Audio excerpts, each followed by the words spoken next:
Good morning, students. I hope you are fit and fine at your home. Today in chemistry we are going to discuss about Thomson model of atom. Previous sections में हमने देखा discovery of electron, discovery of proton and discovery of neutron. So ये सब atomic particles जो थे ये atom में discover हुए. तो यानी अब ये पता चला कि atom is not the smallest particle of matter.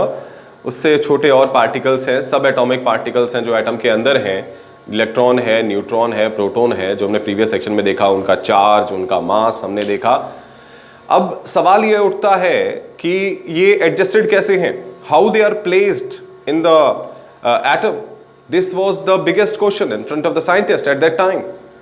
सो ये बड़ा सवाल था. सो इसी को सॉल्व करने के लिए जे थॉमसन जो थे वो सबसे पहले सामने आए और 1904 में ही gave his model about the atom, जिसको थॉमसन मॉडल ऑफ एटम कहा जाता है. Thomson model of atom according to J Thomson, उनके अनुसार he found that atom is a big sphere. Atom एक स्फेरिकल स्ट्रक्चर है जिसमें पॉजिटिव चार्ज है, सारी तरफ पूरा भरा हुआ है positive charge. You can say this is what this is showing in this thing.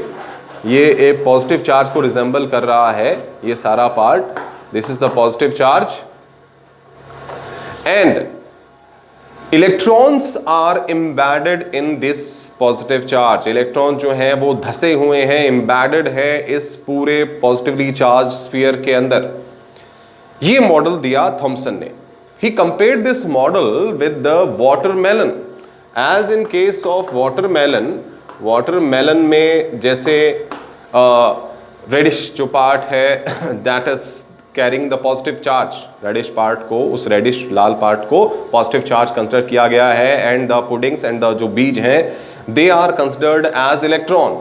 So जैसे उस तरबूज के अंदर, उस watermelon के अंदर जो पॉजिटिव चार्ज है दैट इज रिजेंबल्ड बाय, वो बताया गया उस रेडिश पार्ट के द्वारा, और जो बीज हैं वो रिजेंबल कर रहे हैं इलेक्ट्रॉन्स को.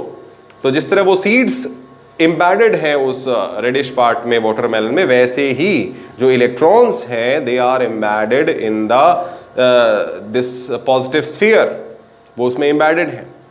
सो this was the model which is given by the J Thomson in the starting.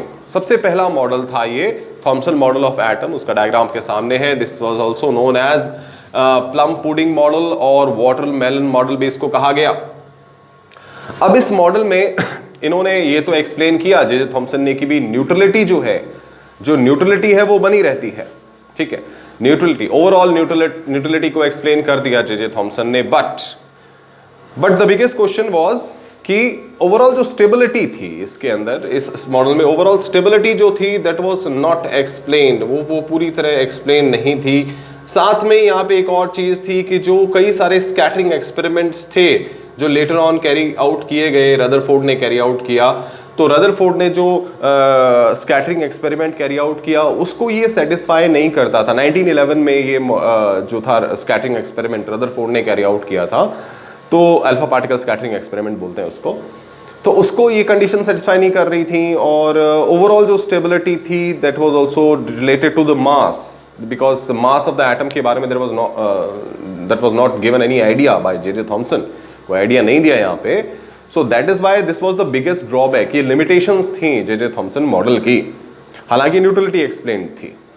तो इसके आगे जो साइंटिस्ट आए जिन्होंने और ज़्यादा इस पे डिस्कवरी की और ज़्यादा काम किया, वो थे रदरफोर्ड 1911 में. रदरफोर्ड का एक फेमस एक्सपेरिमेंट है जिसको अल्फा पार्टिकल स्कैटरिंग एक्सपेरिमेंट कहते हैं.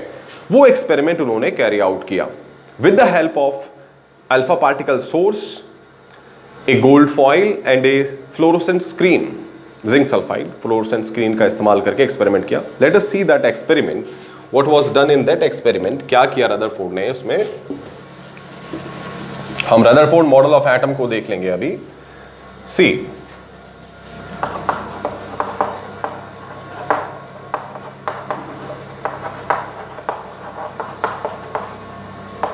सो रदरफोर्ड ने एक सिंपल हम कह सकते हैं सेटअप डिजाइन किया. क्या था उसके अंदर, there was a alpha particle source. एक अल्फा पार्टिकल का सोर्स लिया उन्होंने, अल्फा पार्टिकल सोर्स हम पहले भी बात कर चुके हैं कि अल्फा पार्टिकल जो होते हैं उन पे +2 चार्ज होता है और 4 यूनिट मास उसमें होता है, 4 यूनिट मास होता है और +2 उस पर चार्ज होता है। तो अल्फा पार्टिकल सोर्स यहाँ पे ले लिया उन्होंने एक, ओके। नेक्स्ट यहाँ पे उन्होंने क्या किया, एक गोल्ड की जो थी वो फॉइल यहाँ पे उन्होंने ली, there was a gold foil taken by him. इस तरीके से ये तो स्लिट्स थी, these are known as slits for the passage of that alpha particles, for the passage of alpha particles. ये एक गोल्ड की फॉइल उन्होंने यहाँ पे ले ली और इसके बिल्कुल सामने प्लेस किया उन्होंने एक जिंक सल्फाइड की स्क्रीन को। This is zinc sulphide screen. जैसा आप जानते हैं कि जिंक सल्फाइड एक फ्लोरोसेंट मटेरियल होता है, फ्लोरोसेंट मटेरियल जो हमने कैथोड रे एक्सपेरिमेंट में भी देखा था। फ्लोरोसेंट मटेरियल की खासियत क्या होती है कि जैसे इस पे कोई चार्ज पार्टिकल अटैक करता है, बम्बार्ड किया जाता है, it will produce a flash पैदा होता है उसके ऊपर। So this was gold foil, this was the screen taken by Rutherford here in this experiment. So ये नॉर्मल सेटअप था रदरफोर्ड का। एक अल्फा पार्टिकल का सोर्स यहाँ पे है, दैट्स द स्लिट्स। ये एक गोल्ड की फॉइल उन्होंने ली, gold foil was taken by him, और यहाँ पे जिंक सल्फाइड की स्क्रीन है। So this is the total setup taken by Rutherford in his experiment. Now see क्या उन्होंने शुरू किया एक्सपेरिमेंट में। जब तो जैसे ही अल्फा पार्टिकल के सोर्स को एक्टिवेट किया तो अल्फा पार्टिकल जो थे वो यहां से सोर्स से निकले through the slits and pass through the gold foil. Gold foil से होते हुए वो अल्फा पार्टिकल्स क्या किया, उन्होंने जिंक सल्फाइड की स्क्रीन को हिट किया। ये एक्सपेरिमेंट था। अल्फा पार्टिकल निकले, गोल्ड फॉइल को हिट किया और उससे पास होके फिर जिंक सल्फाइड की स्क्रीन पे टकराया। This was the experiment. Now what was the observations made by him? These are very important. क्या ऑब्जर्वेशंस उन्होंने गैदर की, यहां से इकट्ठा की, क्या ऑब्जर्वेशन उनको मिली यहां से? The first observation made by him वो ये थी कि most of the alpha particle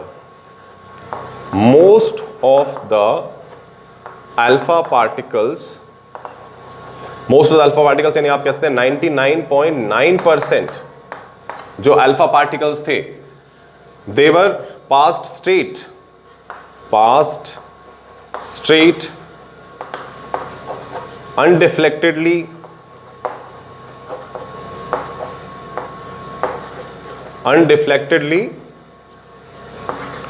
through the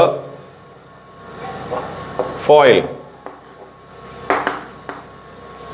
first observation जो यहां पे उन्होंने की वो ये थी कि ज्यादातर यानी 99.9% जो अल्फा पार्टिकल्स थे वो सीधा का सीधा पास हो गए, सीधे के सीधे उस गोल्ड फॉइल के अंदर से क्या हो गया, सीधा सीधा पास हो गया। कोई डिफ्लेक्शन नहीं था उनमें, कोई डेविएशन उनको नहीं मिला वहां पर। दे पास स्ट्रेट। और ये पता कैसे चला? By studying the zinc sulphide screen. वो कंटिन्यूअसली मॉनिटर कर रहे थे जिंक सल्फाइड की स्क्रीन को। जैसे मैंने बताया कि जब भी कोई चार्ज पार्टिकल जिंक सल्फाइड की स्क्रीन यानी फ्लोरोसेंट मटेरियल को स्ट्राइक करता है, इट प्रोड्यूसेस अ फ्लैश। और हमारे अल्फा पार्टिकल्स क्या है? They are positively charge. ये पॉजिटिव चार्ज +2 चार्ज होता है इन पे ना, हमने कल भी बात की थी, चार्ज्ड +2 चार्ज होता है इनके ऊपर, ठीक है। सो ये फर्स्ट ऑब्जर्वेशन थी। 99.9% particles are going straight without any deflection. Second observation ये थी यहां पर कि few alpha particles deflected by small angles. Few alpha particle deflected by small angles. Small angles यानी एक्यूट एंगल आप कह सकते हो।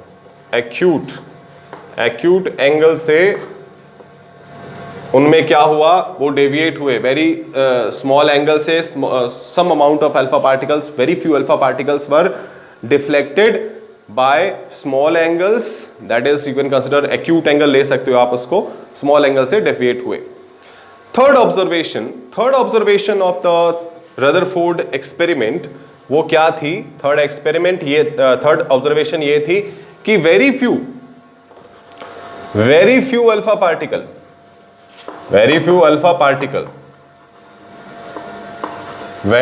पार्टिकल का मतलब आप ये कह सकते हैं यहां पे कि 1 in 20,000, 1 particle in 20,000 were bounced back, were bounced back. Bounced back का मतलब है deflected at 180 degrees. 180 degree angle पे क्या हो गया, डिफ्लेक्ट हो गए वो। 180 डिग्री का मतलब जैसा गया वैसा वापस आ गया। ओके, सो ये थर्ड ऑब्जर्वेशन था। 20,000 में एक पार्टिकल, सिंगल पार्टिकल ऐसा था जो क्या हुआ, it was deflected back by 180 degrees. This was the third observation made by Rutherford in his experiment. So by conducting this experiment, Rutherford got tremendous results. एक बड़े यूनिक से रिजल्ट्स उनको यहां पे मिले इन अल्फा पार्टिकल्स से। अब ये था कि अब ये ऑब्जर्वेशंस तो मिल गई भाई, अब ये है कि रिजल्ट, अब इसका कंक्लूजन निकालना है। कंक्लूजन निकालते हैं, तो कंक्लूजन क्या निकाला, फर्स्ट ऑब्जर्वेशन से क्या कंक्लूजन निकाला रदरफोर्ड ने कि most of the space inside the atom is empty. ज्यादातर स्पेस जो एटम के अंदर है वो कैसी है, खाली है। Most of the space inside the atom is empty, ज्यादातर स्पेस बिल्कुल एम्प्टी है, nothing is there in it. Second observation, very few alpha particle means they were deflected by small angle, acute angle से deflect हुआ। Second observation, इससे क्या conclusion निकाला, इससे ये कंक्लूजन निकाला रदरफोर्ड ने कि भाई यहां पर क्या हो रहा है कि कोई ऐसा मतलब जगह है, कुछ ऐसा सेंटर में ऐसा जगह है एटम के अंदर जहां पूरा का पूरा जो है, जो पॉजिटिव चार्ज है वो कंसंट्रेटेड है एटम में, एंड हमारे अल्फा पार्टिकल भी पॉजिटिवली चार्ज्ड है, and that particular thing which is situated in the centre of the atom is also positively charge. So positive repulsion की वजह से क्या हो रहा है, these alpha particles are deflecting with acute angles, with small angles. This was the second observation. ध्यान से सुनिए।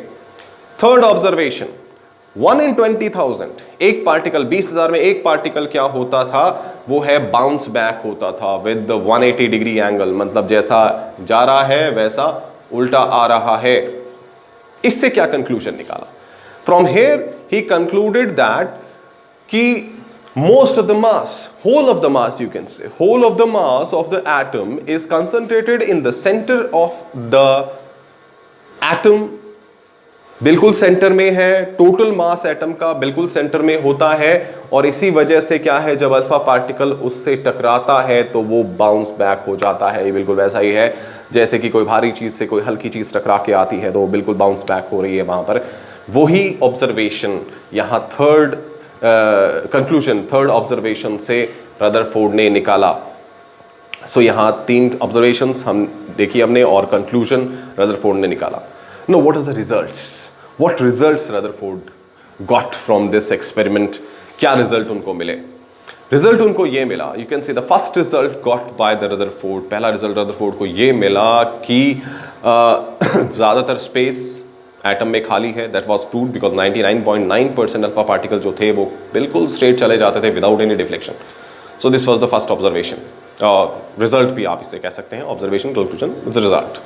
सेकेंड थिंग, उन्होंने ये रिजल्ट निकाला कि from the second observation, from the second conclusion उन्होंने ये निकाला कि most of the positive charge जो सेंटर ऑफ द एटम में कंसंट्रेटेड है, that thing which is having the whole of the positive charge, जिस चीज के अंदर सारा सारा पॉजिटिव चार्ज यहाँ पे कंसंट्रेटेड है एटम के अंदर, उनको उन्होंने नाम दिया nucleus. He named it as nucleus. Nucleus is the body present in the center of the atom which is having whole of the positive charge concentrated in it.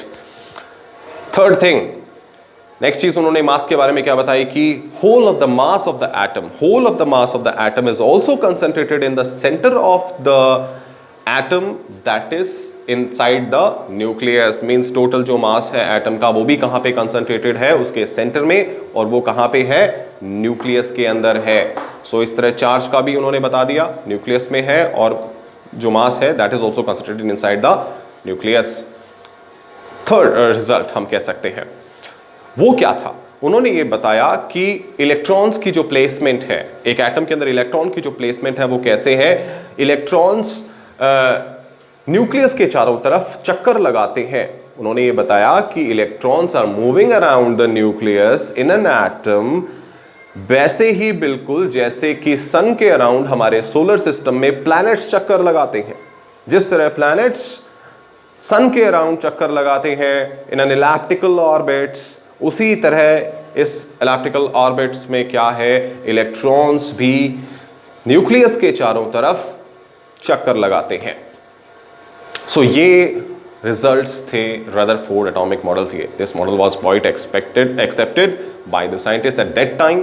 काफी एक्सपेक्ट इसको किया गया, काफी एक्सेप्ट भी किया गया, और this model was showing the overall stability of the atom. तो ओवरऑल स्टेबिलिटी ऑफ एटम को इस रदरफोर्ड एटॉमिक मॉडल ने यहां पर शो भी किया। आई होप आपको समझ में आया होगा। In case you have any doubts, children, you can ask me on my WhatsApp number. Thank you.